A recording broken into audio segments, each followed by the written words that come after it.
I'm going to teach you how to do a seated leg curl. I'm going to teach you how to set up the settings correctly and position yourself. And keep in mind, this technique I teach you will work for all leg curl variations. The first thing is every leg curl machine is going to be designed differently.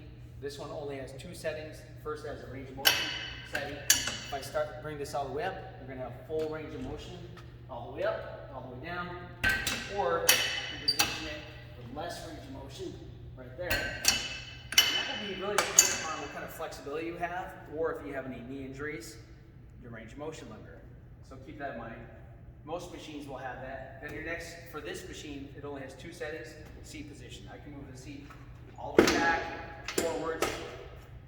This is where we're going to start. I already have this set at the range I want. I want it just stopping just a little shorter on lockout. That way I'm not jamming my knees. And this position is really good for me because it's going to line up. It's going to line up the back of my knee right here. This is kind of where my knee has its rotation point. It's going to line up with the pivot point on this machine. So that's real critical. So that's your first alignment. Another trick too is when I bring this pad down, you never want this pad. You'll know you're in the right spot if this pad is not on top of your kneecap.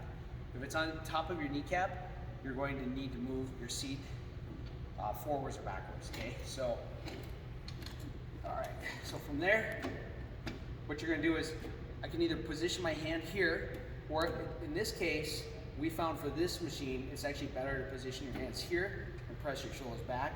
And the reason is just the angle of the seat, people will tend to slide out if they don't do it that way.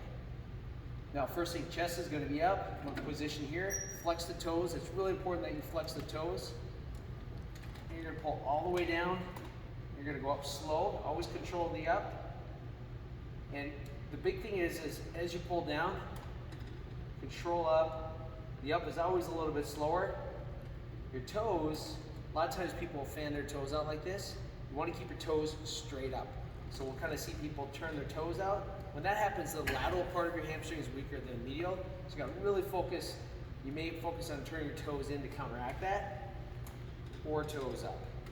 And that's how you do a seated leg curl.